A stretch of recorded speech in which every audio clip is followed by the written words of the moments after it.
What do you make of the AD situation? Will he actually be traded?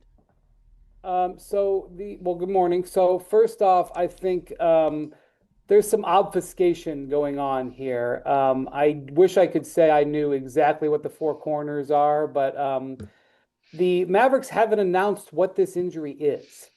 They have just said it's a hand injury, it's quote unquote ligament damage, and he obviously had at least some possibility of having surgery. Where that decision actually ended up, he and his doctor, and maybe not even 100% with the Mavericks, but they know. And the reason that I think that they're motivated to leave it vague is that they want to trade him. And I think the interest here is the AD wants to get traded. And so that is playing a role in how they're handling this injury. So I would say that any team that has interest, before you even begin to talk about, what you might do in a trade offer, what you might think about contractually, because the contract is a big part of this talk, you got to figure out what is going on with that hand. Because if you're trading for Anthony Davis, you're trying to get him for this year's playoffs. And a team that's would trade for him would only be a contending team. So this is an unusual situation, and you'd have to probably get access to X-rays and talk to the doctors and stuff. So I think this makes it pretty hard. It's going to be hard to come up with a value for AD anyway, because he's coming off two seasons where he's been dramatically impacted by injuries. He's now 33, 34, and he's owed $120 million over the next 2 years with uncertain availability this year. This is not the ideal time to trade a player. His value is not strong. And so the question is, does Dallas have a threshold that they want for value? If they just want to trade him to get off of that money, like to get off the $120 million and then rebuild around Cooper Flag, that's a reasonable thing to do. But it's hard to do that when 11 months ago you traded Luka Doncic for him and you have a public relations problem. If you just salary dumped him now, I think you'd be dealing with quite a fallout with your fan base, even if that kind of is the type of deal you might have to do. So, I very much to be continued with this situation. All right, let's continue on the trade front and look at another name that seems to always pop up in the trade conversations, and that's Giannis Antetokounmpo. What is the latest that you have heard on the Giannis trade front? Well, Giannis has not requested a trade, and the Bucks are having lots of trade conversations, but none of them, to my knowledge, are about Giannis. In fact, I would say that as one of the things that you're doing at this time of year, if you're an NBA team or a media person like me, is trying to identify who the buyers and sellers are at the trade deadline. And by the way, some of them are not flushed out yet. The teams themselves, in some cases, don't know. But I talked to 10 people with this very same question in the last 2 days. And you hear different opinions based on different conversations and information. But one thing that you hear from everybody is that the Bucks are trying to be buyers, that they're attempting to add to this roster. Now, whether they can do that with any meaningful way, that's another question. But they are not taking a stance that they're going to trade Giannis. Having said that, you can pull out any quotes that you want from Giannis dating back to last summer. He has always left a window open, and the only way that he will remove any doubt going forward is if he signs a contract extension this summer, and he has not verbally said he's going to do that. And not that I would expect him to do that at this point. But I actually am not going to pay attention to any words. I'm only going to pay attention to actions in this because it's way too sensitive. And everybody's trying to protect their positions and their reputations and everything. So I will just say the actions right now of the Bucks are the team that is trying to add to this roster, and the actions right now of Giannis are taking no action in regard to where his personal future is going to be. And I totally agree with you. Actions speak louder than words, but these words keep coming up year over year. So if Giannis hasn't requested a trade and the Bucks haven't shown any indication of trading Giannis, why do we continue to have this conversation? Because it is. I'm not gonna get aggregated here. Let's just say that there are reasons to believe that it's possible that Giannis could be elsewhere at some point. And because he is such a tremendous player who remains in his prime, teams are prepared for that eventuality.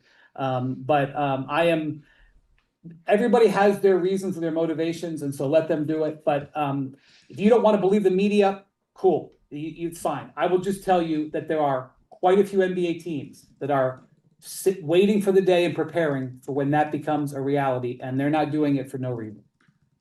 Oh, the drama keeps going all the time. There's drama in the East, trying to figure out what to make of the Cavs. They lost at home to the Jazz. They're broken, all right? So what's Cleveland going to do, especially given the fact that they're in the second apron, Wendy? Yeah, so the reality for the Cavs is I think their best pathway forward is to hold. And I know that this is not what a Cavs fan wants to hear. What a Cavs fan wants to hear is you're going to move these 2 or 3 players for 2 or 3 other players and it's going to get fixed. A team that is in the second apron, that is heavily invested in their core 4 players, they just don't have maneuverability. In fact, I think I definitely think the Cavs are looking at trying to do something with their role players, but I don't think that their stance has changed at all about their core 4 guys. And I think that what they are hoping is that as the season goes along, they get healthier and they're able to find a rhythm, because they have had stretches. You not sometimes need a magnifying glass, but they have had stretches where they have looked good, and I believe that there's a good team in there. Just getting it consistently has been a complete non-starter so far. The tough thing for the Cavs and their fans to try to, I think, grapple with is if this team remains in sort of an unstable state into the trade deadline, they may have to take action to get out of the second apron. And this is something that is a new concept for NBA fans. The second apron is not the way they normally think about it. And I don't blame them. It's a real curveball that makes following the NBA less interesting. But you don't just get out of the second apron by saying, okay, now we're out of it, and you make one trade. You get out of the second apron by trading a player now to get off of his salary, or multiple players now to get off of his salary, so that in the summer you're out of the apron. And that may look like a surrender to a fan, and I get what that is. But the thing about it is, if you're in the second apron and you're locked into your roster and your roster's not good enough, by trading your way out of that straitjacket of the second apron, that's actually getting something in return. That's actually a trade. You're trading out of the second apron. But trading away a player or two in a salary dump and then saying this is actually going to help our team, that's a very difficult sell to a fan base. And even if it in some cases can be the exact correct thing to do. So I think the Cavs are hoping over the next 3 weeks that they don't have that on their plate, that they don't get to February 5th and say, geez, we got to start thinking about how we're going to change this roster to fix it for next season. And so that's the reality that they're in right now. Speaking of the Cavs, Darius Garland just so happens to make the same amount of money as Ja Morant. So let's transition into the Grizzlies. What is Ja's future? Yeah, and I think that's the type of situation that you have. If you're in the second apron, you have to do like a 1-for-1 trade for the same money. And I can see, in all honesty, I was having conversations about that type of thing 2 months ago, because these are the type of things people look forward and see. But here's the reality with Ja Morant. So much similar to Anthony Davis, his trade value is so low right now. And I'm going to give you a couple of reasons why.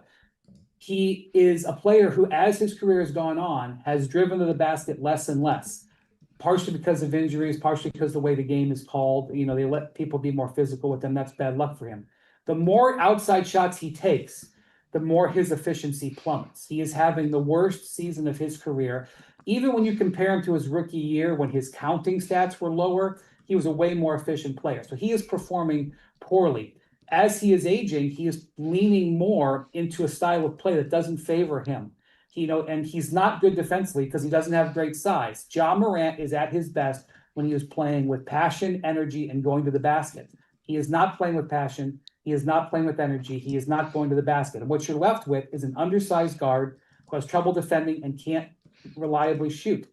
That is not the time to acquire a player. Now, on the other hand, if you're looking at him, you're looking at this guy. This guy's a distressed asset. He has been battered down by what's happened to him in Memphis. He's obviously had a damaged relationship with the team. And if you get him and re-engage him, you could potentially really have something here and sort of like, be there on the rebound. The problem is you're not going to pay a premium for that. And where is the line of what the Grizzlies are willing to sell him for? So, in all honesty, like Anthony Davis, Ja Morant, if those guys get traded, I think people will be stunned at how little their teams get for them, considering the circumstances around them.